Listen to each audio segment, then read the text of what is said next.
فيما أنت من ذكراها صدق الله العظيم وصدق رسوله النبي الأمين الكريم۔ آئیے ہم اور آپ سب مل کر آقا دو جہاں سرور کائنات صلی اللہ تعالیٰ علیہ وسلم کی بارگاہ مقدسہ میں درود پاک کی ڈالیاں نچھاور کریں۔ بڑے بآواز و بلند اللہم صلی اللہ محمد رسول اللہ صلاۃ والسلام علیکہ یا رسول اللہ صلی اللہ علیہ وسلم۔ السلام علیکہ یا رسول اللہ، صلاۃ والسلام علیکہ یا نبی اللہ۔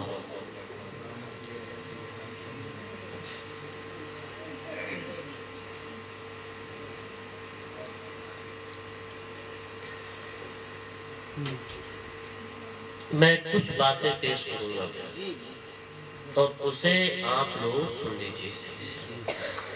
کچھ باتیں ہم خواتین اسلام کے لیے کہیں گے اور کچھ باتیں آپ لوگوں کے لیے۔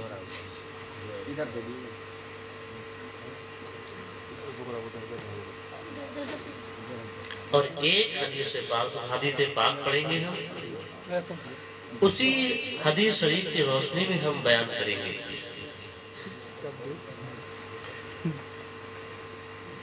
وقت کافی ہو گیا ہے لیکن آپ جو تھوڑے بیٹھے ہوئے ہیں تھوڑا سا بیداری کا سبوت ہے، آپ لوگ بھی تھوڑا سا تو درود پاک پڑھ لیں۔ اللہم صلی علی سیدنا مولانا محمد وآلہ وسلم، صلاۃ والسلام علیکہ یا رسول اللہ یا نبی اللہ صلی اللہ علیہ وسلم۔ یہ محفل ذکر رسول اللہ اور اس کے رسول کے ذکر کی محفل ہے۔ جانتے ہو اس محفل کا کتنا بڑا مرتبہ ہوتا ہے اور اس محفل میں بیٹھنے والوں کا کیا مرتبہ ہوتا ہے۔ اللہ رب العزت نے کچھ ایسے فرشتوں کو مقرر فرمایا ہے جو فرشتے دنیا میں گھومتے رہتے ہیں، گشت کرتے رہتے ہیں، تو وہ یہ دیکھتے ہیں کہ کس جگہ پر لوگ بیٹھ کر کے اللہ اور اس کے رسول کا ذکر کر رہے ہیں، یہ دیکھتے ہیں۔ تو اب اگر وہ فرشتے دنیا میں کہیں پر ایک جگہ بیٹھ کر کے لوگوں کو یہ دیکھتے ہیں کہ وہ اللہ اور اس کے رسول کا ذکر کرتے ہیں، تو وہ فرشتے اس محفل کو زمین سے لے کر کے آسمان تک گھیر لیتے ہیں۔ اب جب فرشتے اس محفل کو زمین سے لے کر کے آسمان تک گھیر لیتے ہیں، اللہ رب العزت ان فرشتوں سے پوچھتا ہے، اے فرشتوں تم نے میرے بندوں کو کس حالت میں پایا، کیا کرتے ہوئے تم نے میرے بندوں کو پایا؟ وہ فرشتے عرض کرتے ہیں، اے مالک و مولا ہم نے تیرے بندوں کو تیرا ذکر کرتے ہوئے پایا۔ اے اللہ ہم نے تیرے بندوں کو تیری تسبیح و تہلیل کرتے ہوئے پایا۔ اللہ فرماتا ہے، فرشتوں ذرا یہ تو بتاؤ کیا ان فرشتوں نے مجھے دیکھا؟ کیا کبھی انہوں نے میرا دیدار کیا ہے؟ فرشتے عرض کرتے ہیں، مالک و مولا تیرا کبھی دیدار نہیں کیا انہوں نے، تجھے کبھی نہیں دیکھا۔ اللہ پھر فرماتا ہے، فرشتوں اگر وہ بندے میرا دیدار کر لے تو پھر ان کی عبادت کا عالم کیا ہوگا؟ فرشتے عرض کرتے ہیں، اے مالک و مولا اگر وہ بندے تیرا دیدار کر لیں گے تو رات و دن تیری تسبیح و تہلیل کرتے رہیں گے، رات و دن تیری عبادت کرتے رہیں گے۔ پھر اللہ فرماتا ہے، فرشتوں ذرا یہ تو بتاؤ وہ کس چیز کا خوف کرتے ہیں، کس چیز سے ڈرتے ہیں؟ فرشتے عرض کرتے ہیں، مالک و مولا وہ جہنم سے تیری پناہ چاہتے ہیں۔ اے مالک و مولا، وہ جہنم سے خوف کرتے ہیں، جہنم سے ڈرتے ہیں۔ اللہ فرماتا ہے فرشتوں ذرا یہ تو بتاؤ، کیا میرے ان بندوں نے جہنم کو دیکھا ہے؟ کیا جہنم کے شعلوں کو دیکھا ہے؟ کیا جہنم کی آگ کو دیکھا ہے؟ اس کے عذاب کو دیکھا ہے؟ فرشتے عرض کرتے ہیں مالک و مولا، نہ جہنم کو دیکھا ہے، نہ جہنم کی آگ کو دیکھا ہے، نہ جہنم کے شعلوں کو دیکھا ہے، نہ اس کے عذاب کو دیکھا ہے۔ اللہ فرماتا ہے فرشتوں ذرا یہ تو بتاؤ، اگر وہ میرے بندے میرے اس عذاب کو دیکھ لے تو ان کا عالم کیا ہوگا؟ اور فرشتے عرض کرتے ہیں اے مالک و مولا، اگر وہ تیرے بندے تیری جہنم کو دیکھ لے، جہنم کے شعلوں کو دیکھ لے، جہنم کی آگ کو دیکھ لیں گے تو رات و دن سجدے میں پڑے رہیں گے۔ اور حقیقت بات ہے یہ کہ رات و دن سجدوں میں گزار دو۔ پھر اللہ فرماتا ہے فرشتوں ذرا یہ تو بتاؤ، یہ تو ان کے خوف کا عالم ہو گیا، ذرا یہ تو بتاؤ وہ میرے بندے طلب کیا کر رہے ہیں، سوال کیا کر رہے ہیں، کس چیز کو چاہ رہے ہیں؟ فرشتے عرض کرتے ہیں مالک و مولا، تیرے بندے جنت کا سوال کر رہے ہیں۔ اے مالک و مولا، وہ اپنی دعاؤں میں یہ عرض کرتے ہیں اے مالک و مولا، تو ہمارے گناہوں کو بخش دینا اور ہمیں جنت عطا فرما دینا، وہ یہ مانگ رہے ہیں۔ اللہ پھر فرماتا ہے فرشتوں ذرا یہ تو بتاؤ، کیا میرے ان بندوں نے جنت کو دیکھا ہے؟ کیا جنت کے عیش و آرام کو دیکھا ہے؟ کیا جنت کی زیبائش کو دیکھا ہے؟ اس کی خوبصورتی کو دیکھا ہے؟ فرشتے عرض کرتے ہیں مالک و مولا، تیرے ان بندوں نے نہ جنت کو دیکھا ہے، نہ جنت کے چین و سکون کو دیکھا ہے، نہ اس کی آرائش و زیبائش کو دیکھا ہے۔ اللہ فرماتا ہے اے فرشتوں، اگر وہ میرے بندے اگر جنت کو دیکھ لے، اس کے عیش و آرام کو دیکھ لے، اس کی زیب و زینت کو دیکھ لے تو ان کی عبادت کا عالم کیا ہوگا؟ فرشتے عرض کرتے ہیں اے مالک و مولا، اگر وہ میرے بندے جنت کو دیکھ لے، جنت کے عیش و آرام کو دیکھ لے تو وہ رات و دن تیری عبادت میں مشغول رہے گا۔ رات و دن اب جانتے ہو، اب تھوڑا بڑی بات سنو، اللہ رب العزت فرماتا ہے اے فرشتوں تو تم گواہ ہو جاؤ۔ اب اللہ رب العزت ان فرشتوں سے فرماتا ہے اے فرشتوں تم گواہ ہو جاؤ، میں ان جو لوگ اس محفل میں بیٹھے ہوئے ہیں ان تمام لوگوں کی میں مغفرت کرتا ہوں۔ تو یہ نتیجہ ہوتا ہے اللہ اور اس کے رسول کی ذکر کی محفل۔ تو آپ لوگ اس محفل میں بیٹھے ہوئے مایوس نہ ہونا، اگرچہ وقت زیادہ ہو گیا ہے۔ دیکھیے ہوتا کیا ہے، آدمی گناہوں میں رات و دن گزار دیتا ہے، رات و دن گزار دیتا ہے۔ دیکھیے انسان کو دنیا میں کسی جگہ آرام نہیں ملتا، سکون نہیں ملتا، لیکن آرام ملتا ہے تو یہی وہ جگہیں ہیں۔ مسجد میں چلے جاؤ تمہیں سکون مل جائے گا، ذکر کی محفلوں میں چلے جاؤ تمہارے دل کو سکون مل جائے گا، ورنہ آپ کہیں بیٹھ جاؤ آپ کے ذہن و فکر میں ہمیشہ آپ کا ذہن خراب ہوتا رہے گا، فکریں آتی رہیں گی، طرح طرح کی فکریں آتی رہیں گی اور آپ پریشان ہوتے رہیں گے۔ لیکن آپ مسجد میں چلے جاؤ تو آپ کو سکون حاصل ہو جائے گا، ان ذکر کی محفل میں چلے جاؤ تو سکون حاصل ہو جائے گا۔ دیکھو سکون قلبی اور ایک سکون جسمانی ہوتا ہے اور ایک سکون قلبی ہوتا ہے۔ جسمانی سکون تو آپ پیسوں سے حاصل کر سکتے ہیں کہ گرمی لگ رہی ہے تو آپ کوئی ٹھنڈی چیز استعمال کر سکتے ہیں، سردی لگ رہی ہے تو گرم چیز آپ استعمال کر سکتے ہیں، لیکن آپ کا دل پریشان ہے تو آپ کیا اس کو سکون کس سے دو گے؟ اس کے سکون کے لیے اللہ کے ذکر کے علاوہ کوئی اور چیز نہیں۔ اگر آپ کا دل پریشان ہے تو آپ کا دل میں سکون اسی وقت آئے گا جب آپ اللہ اور اس کے رسول کو یاد فرمائیں گے، تب آپ کا دل سکون پا جائے گا۔ تو میں نے آیت کریمہ پڑھی تھی، یسألونک عن الساعۃ ایان مرساہا، کہ اے محبوب لوگ آپ سے قیامت کے بارے میں سوال کرتے ہیں، ایان مرساہا، وہ کب آئے گی، وہ کب آئے گی، فیما انت من ذکراہا، اے محبوب آپ کو اس کے ذکر سے کوئی سروکار نہیں۔ ذرا غور کریں کہ لوگ آپ سے پوچھتے ہیں کہ اے محبوب قیامت کب آئے گی، اللہ فرما رہا ہے فیما انت من ذکراہا، کہ اے محبوب آپ کو اس کے ذکر سے کوئی سروکار نہیں۔ اے محبوب اللہ منع فرما رہا کہ اے محبوب بتلا نہ دینا کہ قیامت کب آئے گی۔ معلوم ہوا کہ میرے محبوب صلی اللہ تعالیٰ علیہ وسلم کو قیامت کے بارے میں معلوم ہے کہ قیامت کب آئے گی، ورنہ منع کب کیا جاتا ہے؟ منع تو اسی وقت کیا جاتا ہے جب معلوم ہو، معلوم نہ ہو تو منع کس بات کا؟ اللہ پر قرآن پاک کی آیت ہے فیما انت من ذکرہا، کہ اے محبوب آپ کو اس کے ذکر سے کوئی سروکار نہیں۔ الی ربک منتہاہا،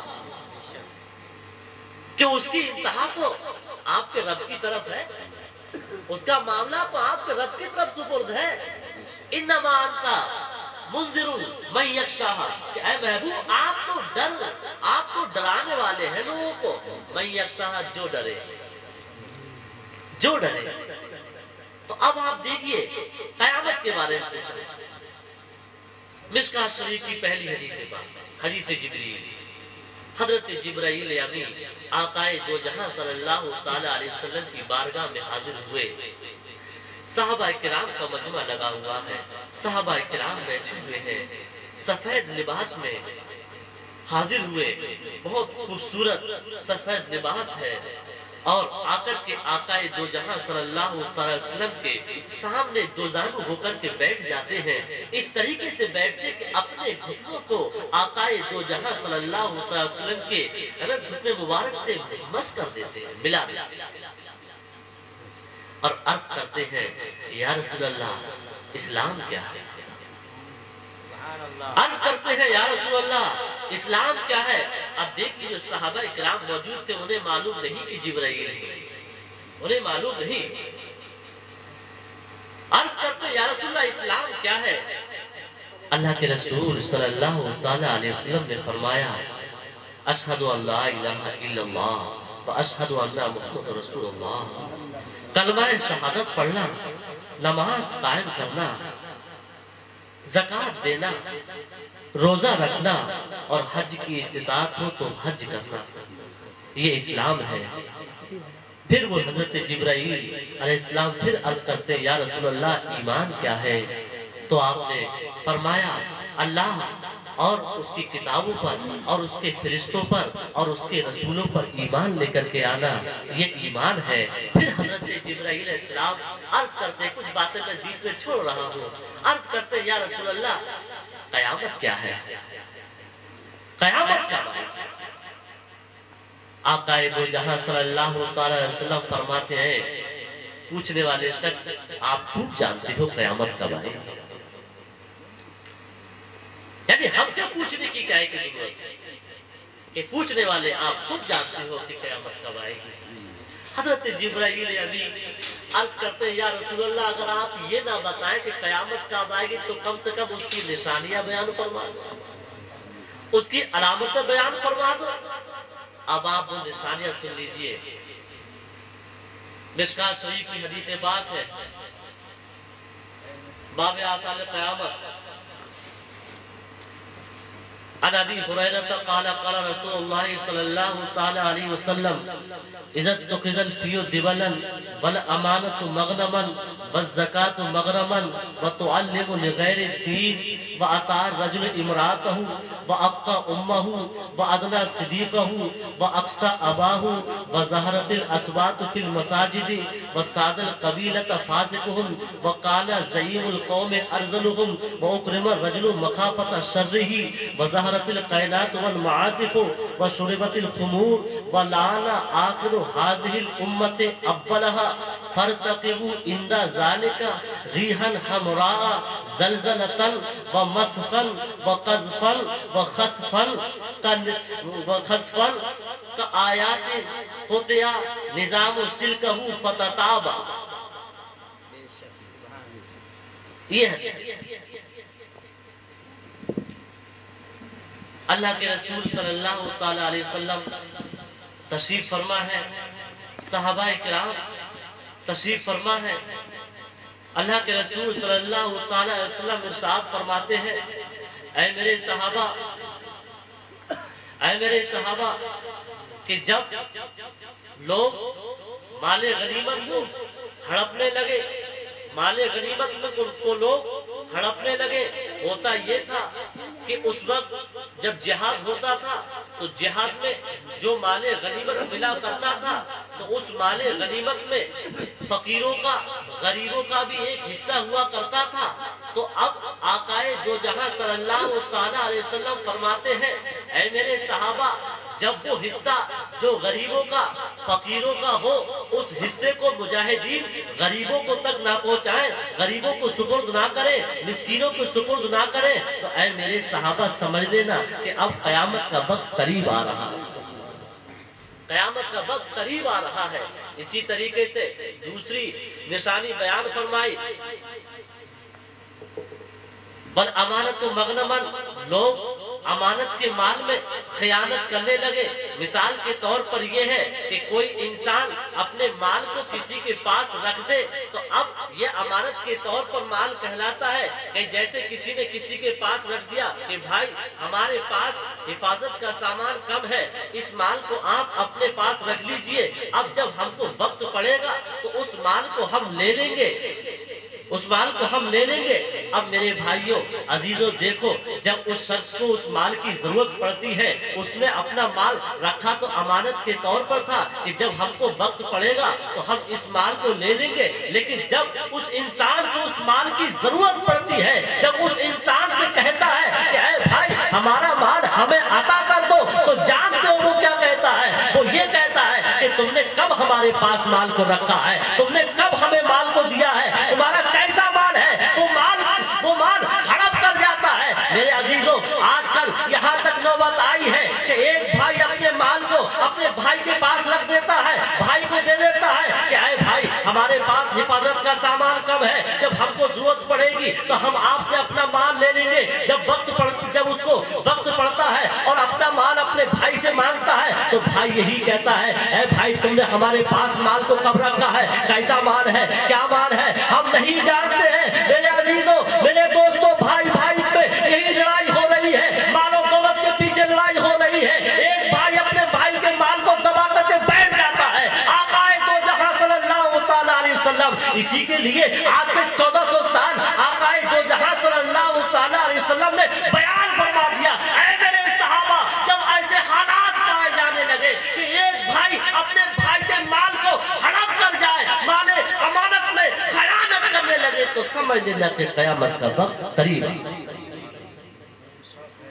بالکل حقیقت بات ہے کہ آج حالات ایسے ہی ہے کہ ایک بھائی اپنے بھائی کے مال کو ہڑپ کر جاتا ہے.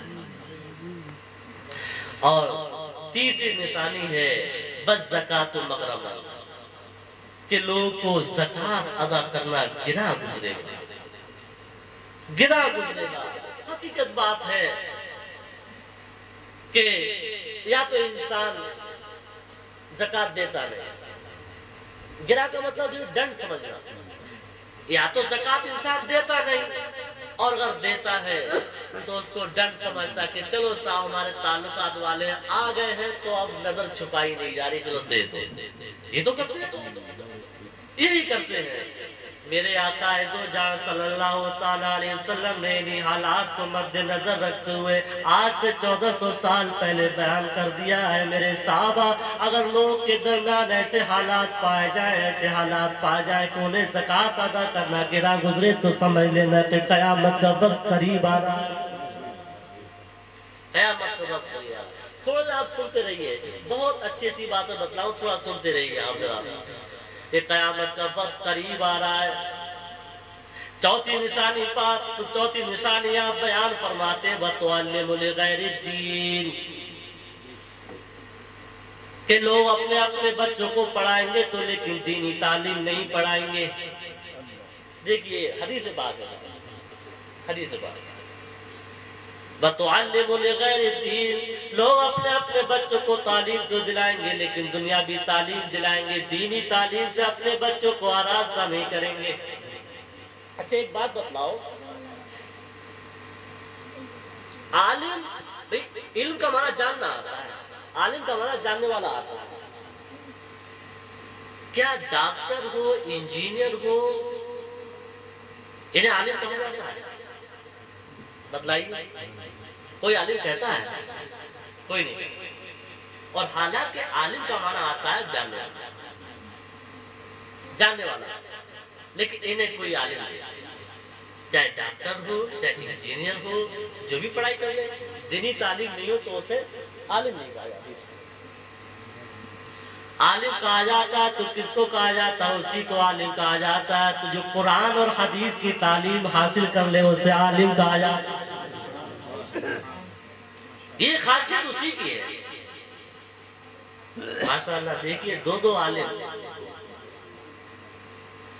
جناب سعادت مرحوم صاحب چلے گئے اور اپنے 2 لڑکوں کو عالم بنا کر چھوڑ گئے. سبحان اللہ. ہمیشہ کے لیے ان کے لیے ذریعہ نجات، ایثار ثواب کا طریقہ کہ 2 بچوں کو اپنے عالم بنا دیا، حافظ بنا دیا، عالم بنا دیا انہیں. اب یہ نامعلوم کتنوں کو تبلیغ کریں گے، کتنوں کو پڑھائیں گے، اور یہ سلسلہ قیامت تک لگا رہے گا. اور یہی 2 بچے ان کے لیے ذریعہ نجات بن جائیں گے. یہی بچے، یہ ہوتی ہے. وَتُعَلِّمُ غَيْرِ الدِّينِ، اللہ کے رسول صلی اللہ تعالیٰ علیہ وسلم ارشاد فرماتے ہیں کہ اے میرے صحابہ، جب لوگ دنیاوی تعلیم اپنے بچوں کو دینے لگے، دنیاوی تعلیم کو دینے لگے اور اسلامی تعلیم سے اپنے بچوں کو دور رکھنے لگے، جب انسان اپنے بچوں کو دنیاوی تعلیم دے گا، اپنے بچوں کو اسلامی تعلیم نہیں دے گا، تو ان بچوں کو کیا معلوم پڑے گا کہ ماں باپ کا ادب کیا ہوتا ہے؟ ان بچوں کو کیا معلوم پڑے گا کہ نماز کا طریقہ کیا ہوتا ہے؟ ان بچوں کو کیا معلوم پڑے گا کہ روزے کیا ہوتے ہیں، نماز کیا ہوتی ہے، زکوٰۃ کیا ہوتی ہے، حج کیسے ادا کیا جاتا ہے، ماں باپ کے ساتھ حسن سلوک کیا ہوا کرتا ہے، اپنے بڑوں کی عزت کرنا کیا ہوا کرتی ہے، اپنے چھوٹوں پر شفقت کرنا کیا ہوا کرتا ہے، کیا معلوم پڑے گا؟ بے شک سبحان. اور ایک بات یہ بھی بتلاؤ، ان تعلق سے، ماں باپ کے تعلق سے، چھوٹے بڑے کے ادب کے تعلق سے، ان سب چیزوں کے بارے میں اسلامی تعلیم میں ہی ہے، کسی اور تعلیم میں اتنا نہیں ہے. صرف اسی تعلیم میں ہے اس کے بارے میں. تو اب جب وہ بچے اسلامی تعلیم سے آراستہ نہیں ہوتے ہیں تو اب وہی بے ادبی کیا کرتے ہیں، وہی بے ادبی کیا کرتے ہیں. اور جب بچے اسلامی تعلیم سے آراستہ ہوا کرتے ہیں تو چھوٹا بچہ ہوا کرتا ہے اپنے بڑے کو سلام کیا کرتا ہے. ماشاءاللہ سبحان اللہ، زندہ باد. چھوٹا بچہ ہوتا ہے تو اپنے بڑے کو سلام کیا کرتا ہے، اور طریقہ بھی اسلام کا یہی ہے، چھوٹا بچہ ہو تو بڑے کو سلام کرے، سائیکل والا ہے تو پیدل والے کو سلام کرے، گاڑی والا ہے تو سائیکل والے کو سلام کرے، اور گاڑی سے اور 4 ویلر والا ہے تو وہ موٹر سائیکل والے کو سلام کرے. اتنا اچھا نظام تعلیم کہ دیکھیے اسلام نے ہر بڑے انسان کو جھکنے کے لیے فرمایا تاکہ تکبر اس انسان کے دل سے نکل جائے. ہر بڑے کے لیے کہا کہ تم جھکو. اتنا اچھا تعلیم. ایسے ہی اس قرآن پاک میں بھی ہے کہ اے لوگوں، جب تم اپنے گھر پر آؤ تو سلام کرو، اپنے گھر پر آؤ تو سلام کرو. اب دیکھیے ہے تو یہ کہ آپ جو اپنے گھر پر آؤ، آپ کے بچے ہو جو بھی ہو انہیں سلام کرو، یہ تو ہے. لیکن اگر یہیں پر والد صاحب جب گھر پر آئے تو بچوں نے دیکھا اپنے ابا کو دیکھا، فوراً کیا ابا کے سلام کرنے سے پہلے بچوں نے سلام کر دیا تو ابا کا دل خوش ہو جائے، ابا کا دل خوش ہو جائے، بچے سلام کرتے۔ اور یہیں پر یہ بھی ہے کہ دیکھیے میاں بیوی ہے، اب یہی نہیں سمجھے کہ میاں اپنی بیوی کو سلام نہیں کرے، بلکہ اگر موقع ہے تو میاں بھی اپنی بیوی کو سلام کیا کرے اور بیوی اپنے شوہر کو بھی سلام کرے۔ اس سے برائیاں ختم ہوتی ہیں، اس چیزوں سے الفت و محبت بڑھتی ہے، ساری چیزیں دور ہوتی ہیں۔ بہرحال تعلیمی نظام کہ اللہ کے رسول صلی اللہ علیہ وسلم نے فرمایا وَتُعَلِّمُ لِغَيْرِ الدِّينِ کہ اے میرے صحابہ جب لوگ اپنے بچوں کو دینی تعلیم سے دور کرنے لگیں گے، دنیاوی تعلیم اپنے بچوں کو دینے لگیں گے، تو سمجھ لینا کہ قیامت کا وقت قریب آ رہا ہے۔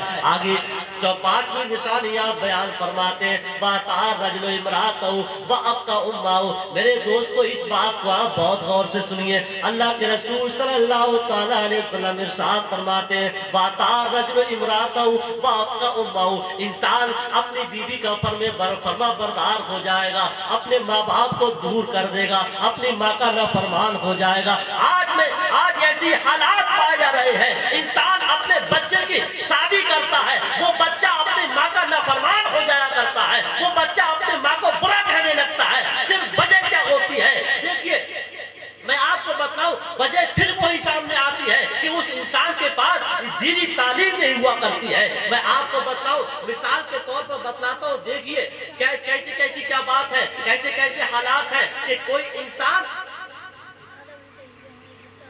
اپنے گھر پر کوئی اچھی چیز پکائے،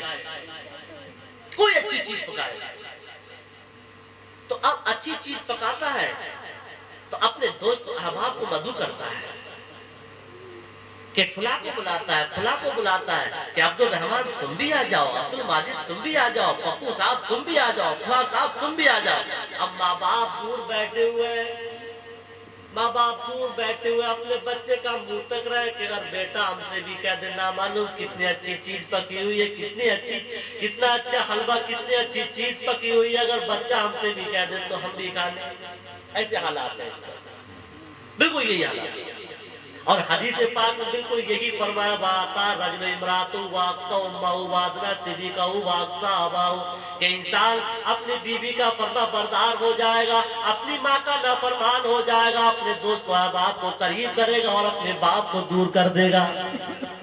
آج بالکل یہی حالات پائے جا رہے ہیں کہ انسان اپنے ماں کا نافرمان ہو گیا ہے، اپنے دوست و احباب کو قریب کر رہا ہے اور اپنے والد کو دور کر رہا ہے۔ آقا دو جہاں صلی اللہ تعالیٰ علیہ وسلم نے انہی حالات کو مد نظر رکھتے ہوئے، انہی حالات کو دیکھتے ہوئے آج سے 1400 سال پہلے بیان فرما دیا اے میرے صحابہ جب لوگوں کے درمیان ایسے حالات پائے جائے کہ انسان اپنی ماں کا نافرمان ہو جائے، انسان اپنے دوستوں حباب کو تو قریب کرے، انسان اپنے والد کو دور کرے، تو سمجھ لینا کہ قیامت کا وقت قریب ہے۔ بالکل یہی ہے۔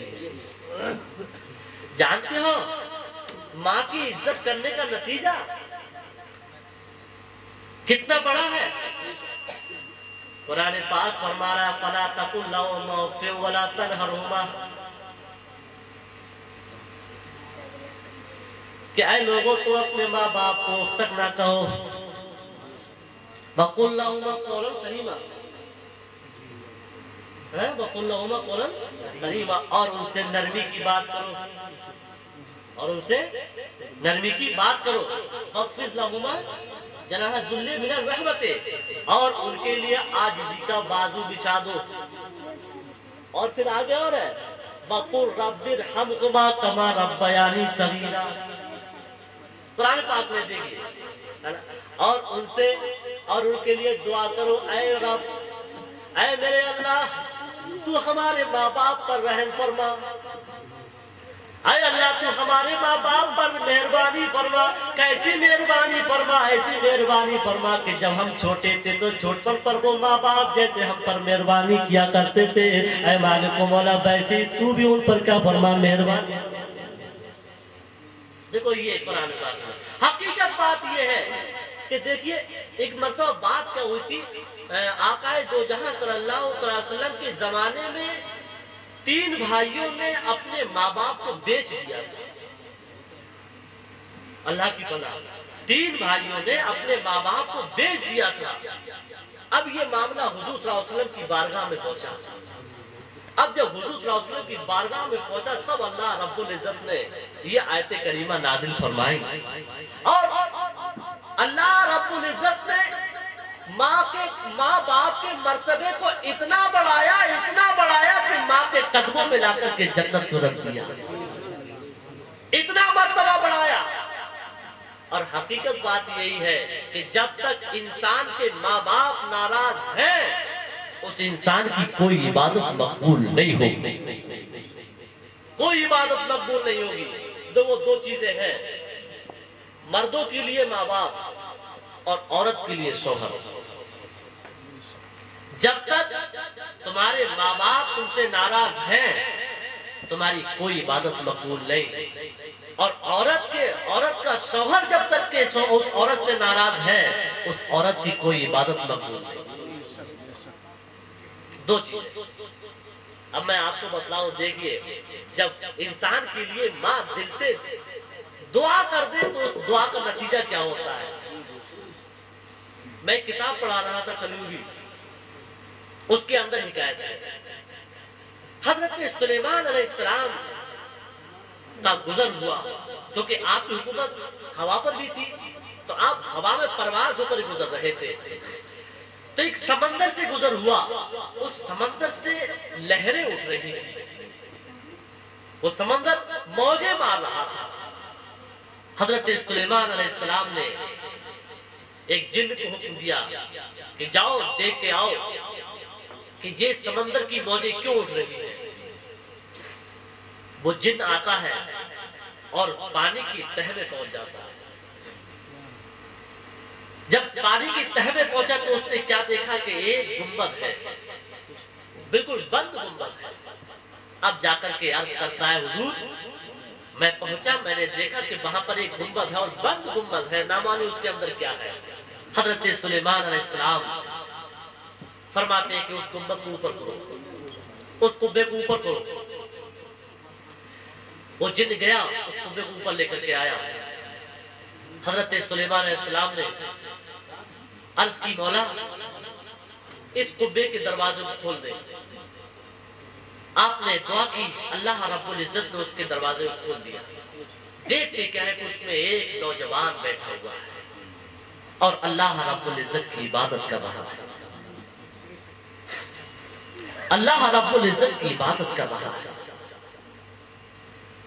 اس نوجوان سے حضرت سلیمان علیہ السلام پوچھتے ہیں کہ اے نوجوان ذرا یہ تو بتا تجھے یہ مرتبہ کیسے ملا، تجھے کہاں سے یہ مرتبہ ملا؟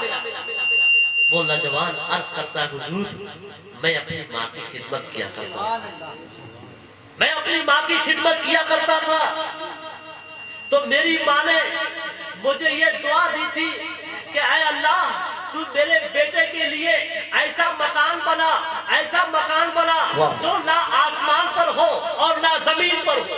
آہا بے شک سبحان اللہ، زندہ باد بے شک۔ نہ زمین پر ہو نہ آسمان پر ہو۔ تو میں ایک مرتبہ دریا کے کنارے آیا تھا، جیسے میں دریا کے کنارے آیا کیا دیکھتا ہوں کہ ایک قبا میرے سامنے آتا ہے، دروازہ کھلتا ہے، وہ قبا بڑا خوبصورت تھا تو میں اسے دیکھنے کے لیے آگے بڑھا۔ جب میں اس کے آگے بڑھا تو وہ اس قبے کا دروازہ بند ہو جاتا ہے، اور جب وہ قبا بند ہو گیا تو اب مجھے معلوم نہیں کہ وہ قبا کہاں پر ہے کہاں نہیں ہے۔ حضرات گرامی ہمیں معلوم ہوا کہ جب ماں نے یہ دعا کی تھی کہ اے اللہ تو میرے بیٹے کے لیے ایسا مکان تعمیر فرما، ایسا مکان تعمیر فرما جو نہ آسمانوں میں ہو اور نہ زمین میں ہو، اس لیے اللہ رب العزت نے اس کو کہاں پہنچا دیا جو پانی کے اندر۔ واہ واہ واہ واہ بے شک سبحان اللہ۔ اب حضرت سلیمان علیہ السلام اس سے فرماتے ہیں کہ اے نوجوان ذرا یہ بتاؤ تم کھاتے کیا ہو، کیا کھاتے ہو؟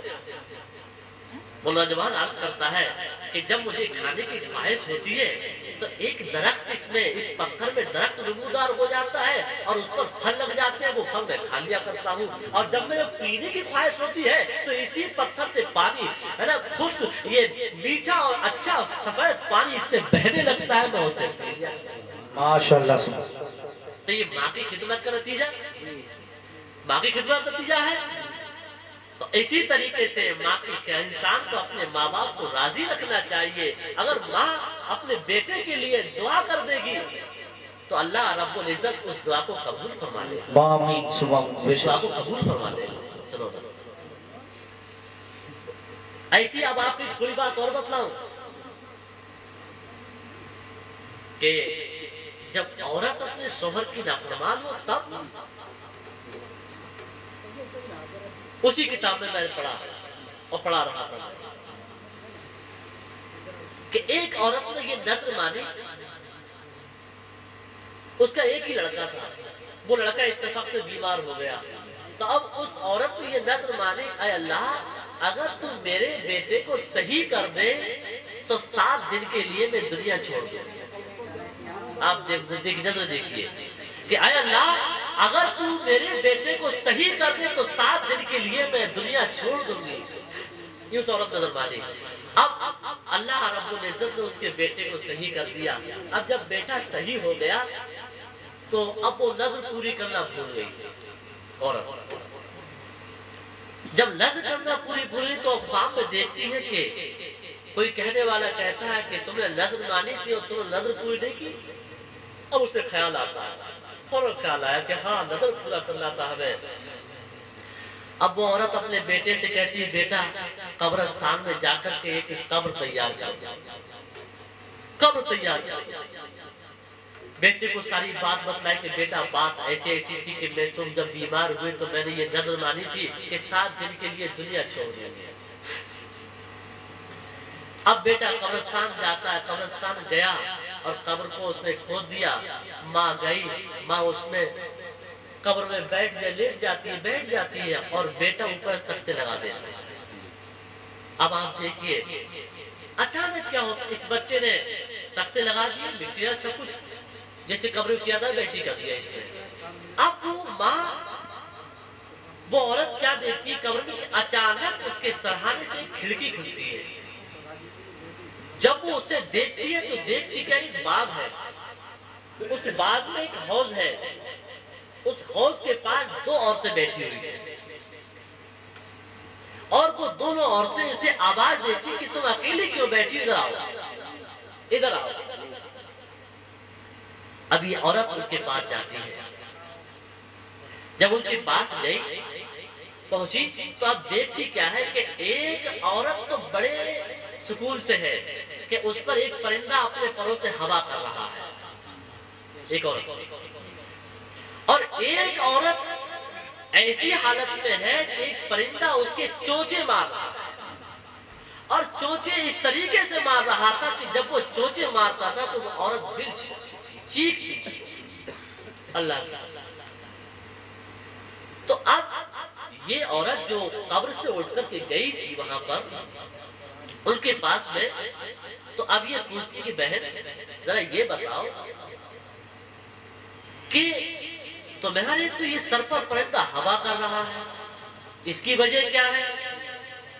اور یہ عورت اس کے پرندہ چونچ مار رہا ہے اور ایسی چونچ مار رہا ہے کہ جو اس کی چیخیں نکل رہی ہے، بڑی پریشانی میں ہے، اس کی وجہ کیا ہے؟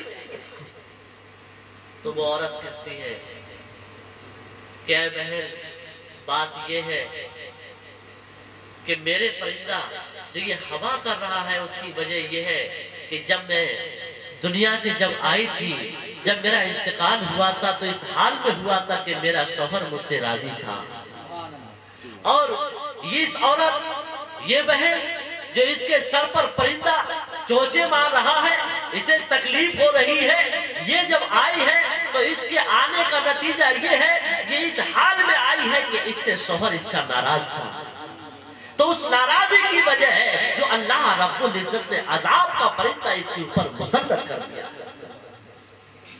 اب وہ عورت عرض کرتی ہے کہ بہن ہم نے تمہیں اس لیے بلایا ہے کہ کہ جب تم اس قبر سے نکل کر کے جاؤ تو ہمارے شوہر سے کہہ دینا کہ اللہ کہ ہمارا شوہر ہماری غلطی کو معاف کر دے. تم یہ جا کر کے ہمارے شوہر سے کہہ دینا کہ بڑی پریشانی ہو رہی ہے کہ وہ ہماری غلطی کو معاف کر دے. اب عزیزو یہ عورت، وہ دونوں عورتیں اس عورت سے کہتی جاؤ تمہارا وقت ہو چکا، جاؤ اپنے مقام پر جاؤ. وہ عورت وہاں پہنچی اور یہ لڑکا جب وقت پورا ہوا قبرستان پہنچ جاتا ہے، قبر کو کھولتا ہے، اپنی ماں کو نکالتا ہے. ادھر پورے شہر میں شورا ہو جاتا ہے کہ فلاں عورت نے 7 دن کے لیے دنیا چھوڑ دی، وہ قبر میں پہنچ گئی. اب دیکھو زندہ نکلتی ہے مردہ نکلتی ہے، زندہ نکلتی ہے مردہ نکلتی ہے. جب قبر کو کھولا گیا تو اللہ کی رحمت وہ عورت زندہ. اب اس عورت کو گھر لایا گیا تو سب عورتیں اسے دیکھنے کے لیے آ رہی ہیں، لوگ بھی اس کے حالات پوچھ رہے ہیں. تو ان لوگوں میں جو لوگ اس حالات پوچھنے کے لیے آ رہے تھے ان میں ایک وہ شخص بھی آیا ہوا تھا جس عورت کا وہ شوہر تھا. یہ عورت اس شخص کو بلاتی ہے اور بلا کر کے اس سے کہتی ہے کہ بھائی ہم نے تمہاری بیوی کو اس حالت میں دیکھا ہے اور انہوں نے ہم سے یہ کہہ دیا ہے کہ ہمارے شوہر سے کہہ دینا کہ میری غلطی کو وہ معاف کر دیں اور مجھ سے خوش ہو جائیں، میری غلطی کو جو نافرمانیاں ہوئی ہیں ان کو وہ معاف کر دیں. حضرات گرامی یہ عورت اپنے شوہر سے کہتی ہے، یہ عورت اس کے شوہر سے کہتی ہے. جب یہ بات اس نے اس کے شوہر کو پہنچا دی، اب یہ شوہر اپنے گھر پر پہنچتا ہے. جب گھر پر پہنچا، گھر پر پہنچنے کے بعد میں یہ نماز پڑھتا ہے. نماز پڑھنے کے بعد میں اپنی بیوی کے لیے دعا کرتا ہے، اے مالک و مولا میری بیوی کی تو غلطیوں کو معاف کر دے. اے مالک و مولا میں اپنی بیوی سے راضی ہو گیا ہوں. اے مالک و مولا تو بھی میری بیوی سے راضی ہو جا. اللہ کی پناہ، اللہ اکبر. حضرات گرامی جس طریقے جیسے ہی اس نے یہ دعا کی ہے ویسے ہی اللہ رب العزت اس عورت سے اس عورت کو جو عذاب ہو رہا تھا، اللہ رب العزت اس عورت سے عذاب کو دور فرما دیتا ہے. اب وہی عورت اس عورت کے خواب میں آتی ہے اور عرض کرتی ہے، اے بہن تم نے بہت اچھا کیا، تمہارے کہنے سے میرے شوہر نے جب میرے لیے دعا کر دی ہے اسی وقت سے اللہ رب العزت نے مجھ سے اس مصیبت کو دور فرما. واہ واہ واہ واہ، بے شک زندہ باد، سبحان اللہ، بے شک سبحان اللہ، سبحان اللہ، بے شک. تو دیکھیے میں نے 2 باتیں بتلائی تھی کہ مردوں کی عبادت اس وقت تک قبول نہیں ہوگی جب تک کہ اس کے ماں باپ راضی نہ ہو، اور عورتوں کی عبادت اس وقت تک مقبول نہیں ہوگی جب تک کہ اس کا شوہر اس سے راضی نہ ہو. تو میں نے حدیث پاک پڑھی تھی، وَاتَا الرَّجُلُ امْرَأَتَهُ وَقَوْمَهُ وَأَدْنَىٰ صِدِيقَهُ وَأَقْصَاهُ، کہ انسان اپنی عورتوں کا فرما بردار ہو جائے گا، اپنی ماں کا نافرمان ہو جائے گا، اپنے دوست و احباب کو تو قریب کرے گا لیکن اپنے باپ کو دور کرے گا. آقا دو جہاں صلی اللہ تعالیٰ علیہ وسلم آج سے 1400 سال پہلے ان حالات کو دیکھ رہے تھے جو آج یہ حالات پائے جا رہے ہیں. آج سے 1400 سال پہلے ان حالات کو دیکھ رہے تھے اور بیان فرما رہے ہیں، اے میرے صحابہ جب میری امت کے درمیان ایسے حالات ہو جائے کہ انسان اپنی بیوی کا فرما بردار ہو جائے، اپنی ماں کی نافرمانی کرنے لگے، اپنے دوست و احباب کو تو قریب کرنے لگے، اپنے باپ کو دور کرنے لگے، تو میرے صحابہ تم سمجھ لینا کہ قیامت کا وقت قریب آ رہا ہے. بالکل یہی ہے. اور جانتے ہو اگلے حدیث پاک میں کیا ہے؟ وَظَهَرَتِ الْأَصْوَاتُ فِي الْمَسَاجِدِ، کہ مسجدوں میں شور و ہنگامے شروع ہو جائیں. یہ تو بہت زیادہ بات ہو رہی ہے. گھر کی لڑائی مسجد میں ہو رہی ہے. گھر کی لڑائی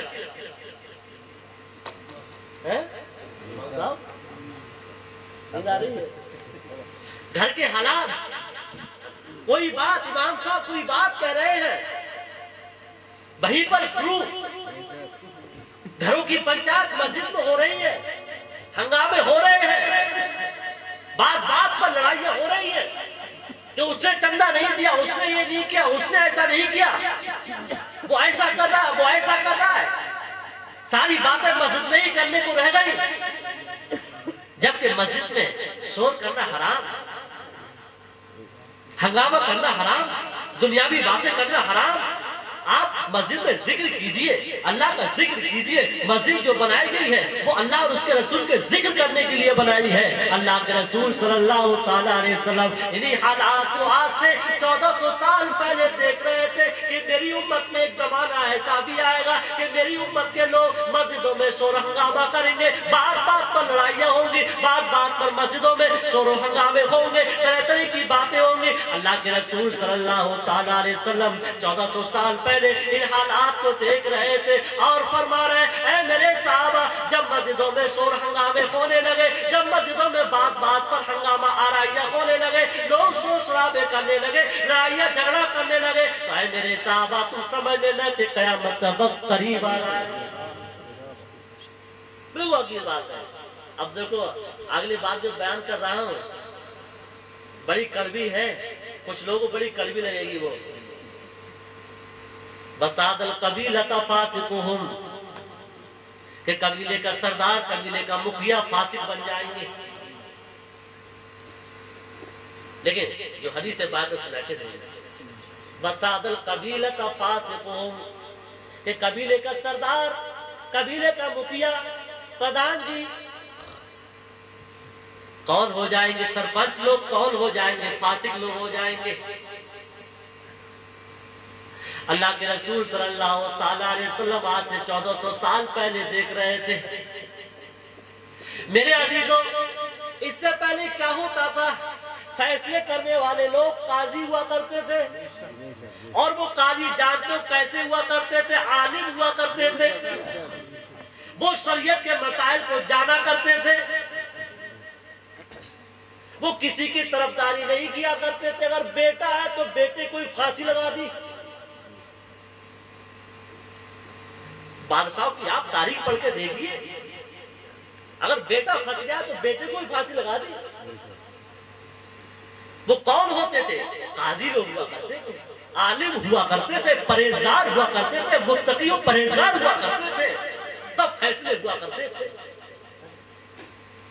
اور فاسق و فاجر انسان، اسے آپ باغ ڈور دے دو تو فیصلے کرے گا، اپنا مطلب دیکھے گا کہ ہمارا مطلب کدھر ہے۔ اللہ کے رسول صلی اللہ تعالیٰ علیہ وسلم نے یہ حالات کو دیکھتے ہوئے آج تو 1400 سال پہلے بیان کر دیا ہے میرے صحابہ، جب اس میری امت کے لوگ میری امت کے قبیلے کے فاسق لوگ سردار بن جائیں، فاسق و فاجر جب سردار بن جائیں گے، سرپنچ بن جائیں گے، مکھیا بن جائیں گے، تو سمجھ لینا کہ قیامت کا وقت قریب آ رہا ہے۔ اور دوستوں میں کچھ باتوں کو اب درمیان میں چھوڑ رہا ہوں، اور آگے آقا دو عالم صلی اللہ تعالیٰ علیہ وسلم ارشاد فرماتے ہیں وَأُكْرِمَ الرَّجُلُ مَخَافَةَ الشَّرِّ، کہ انسان کی تعظیم کی جائے گی تو اس کی ڈر کی وجہ سے، اس کی ڈر کی وجہ سے۔ میں آپ کو بتاؤں، دیکھو ڈر کیسا، ڈر ایسا، اور ڈر کس کا نہیں؟ ڈر ایسا کہ کوئی انسان آپ کے یہاں پر دبنگ قسم کا ہے، کوئی نیتا قسم کا ہے، تو اب آپ اس کا خوف کر رہے ہیں کہ اگر ہم اس کی عزت نہیں کریں گے، تعظیم نہیں کریں تو ہمیں کسی معاملے میں پھنسا دے گا۔ اب کیا کر رہے ہیں اس کے لیے؟ اس کی عزت کر رہے ہیں، اس کی تعظیم کر رہے ہیں۔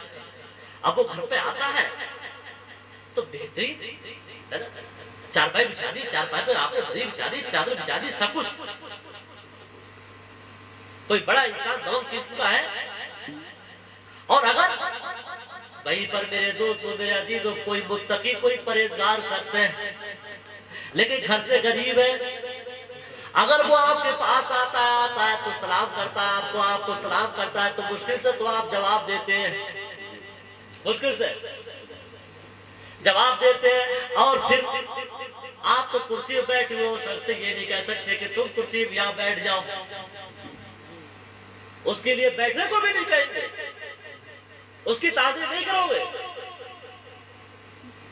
ہمارا یہی حال ہے اس وقت کہ کوئی متقی ہے، کوئی پرہیزگار، اگر وہ ہمارے پاس آتا ہے تو اور سلام کرتا ہے تو مشکل سے تو ہم اس کے سلام کا جواب دیتے ہیں۔ اب مشکل سے دیتے جواب، اور جواب دینے کے بعد میں پھر اس سے یہ بھی نہیں پوچھتے کہ بھائی کیا بات ہے کیا نہیں ہے، بس اب وہ کہے تو اپنے آپ کہے، اور نہ اسے بیٹھنے کے لیے کہتے ہیں۔ اب یہیں پر کوئی اگر انسان ایم ایل اے ہوتا ہے، کوئی ودھائک ہوتا ہے، کوئی پردھان جی ہوتا ہے، کوئی مکھیا ہوتا ہے، اگر بوسا صاحب کے پاس آتا ہے تو فوراً آپ کرسی سے کھڑے ہو جاؤ گے، فوراً کرسی سے کھڑے ہو جاؤ گے، فوراً اس کی عزت کرو گے۔ جبکہ میرے دوستو اللہ رب العزت قرآن پاک میں فرماتا ہے اے لوگوں سب سے زیادہ عزت والا، سب سے زیادہ معظم، سب سے زیادہ عزت والا، سب سے زیادہ احترام والا وہ شخص ہے جو سب سے زیادہ متقی ہے،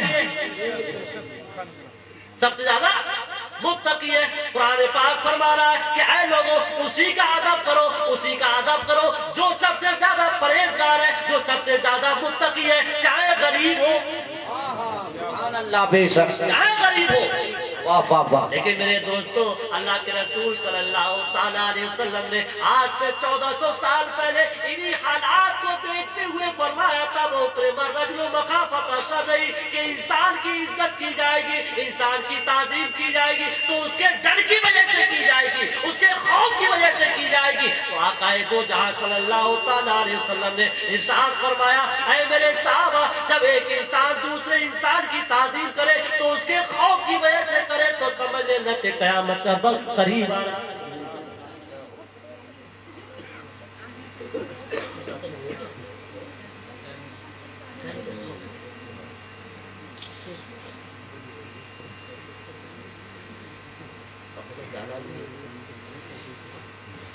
کیا بتائیں، دیکھیے اصل بات بتائیں، شاعری میں ٹائم زیادہ نہیں کرتا۔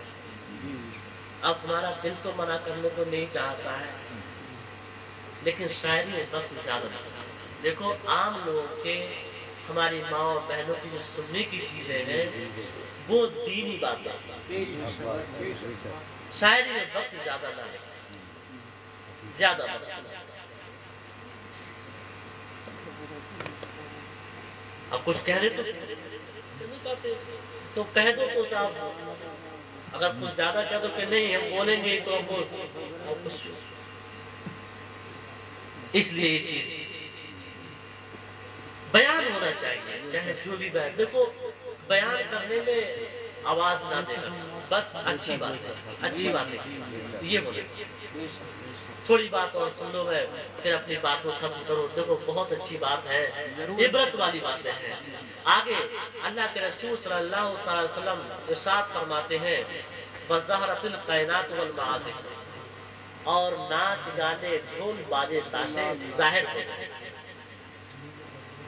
بالکل حقیقت بات، کوئی بھی تقریب ہو، بچہ پیدا ہو تو ڈھول باجے ڈی جے، شادی ہو تو ڈی جے، ڈانس پارٹی، کوئی آپ کو کوئی اچھی چیز حاصل ہو تب ڈانس پارٹی، اور ناچنے کا آلہ اللہ کی بنا۔ باپ دیکھ رہا ہے بیٹی ناچ رہی ہے، بیٹا ناچ رہا ہے، ماں دیکھ رہی ہے بیٹی ناچ رہی ہے، بیٹا ناچ رہا ہے، باپ، ارے کہیں کہیں تو ایسا حالات ہے باپ بیٹے دونوں ناچ رہے ہیں۔ جھوٹ نہیں کہہ رہا ہوں، میں بالکل جھوٹ نہیں کہہ رہا ہوں، اور میں حوالہ دے سکتا ہوں اس چیز کا، حوالہ دے سکتا ہوں کہ باپ بیٹے دونوں ناچ رہے ہیں، دونوں۔ کیسی بے غیرت، کیسے لوگ، کہاں گئی شرم و حیا، کہاں گئی غیرت کہ بیٹی ناچ رہی ہے، باپ بھی دیکھ رہا ہے، بھائی بھی دیکھ رہا ہے، عزیز و اقارب بھی دیکھ رہے ہیں، رشتہ دار بھی دیکھ رہے ہیں، اور سب واہواہی کر رہے ہیں۔ کہاں گئی وہ شرم و حیا کہ لڑکا ناچ رہا ہے، ماں بھی دیکھ رہی ہے، بہن بھی دیکھ رہی ہے، عزیز و اقارب بھی دیکھ رہے ہیں، سب دیکھ رہے ہیں اور واہواہی کر رہے ہیں۔ میرے عزیزوں، اللہ کے رسول صلی اللہ تعالیٰ علیہ وسلم اپنے صحابہ کرام کو فرما رہے ہیں اے میرے صحابہ، میری امت کے درمیان جب ایسے ایسے حالات آنے لگے، جب ناچ گانے ڈھول باجے تاشے خوب ظاہر ہو جائے، آج ہم دیکھتے ہیں کہ بیٹا ناچ رہا ہے، باپ ناچ رہا ہے، بیٹی ناچ رہی ہے، سب لوگ دیکھ رہے ہیں،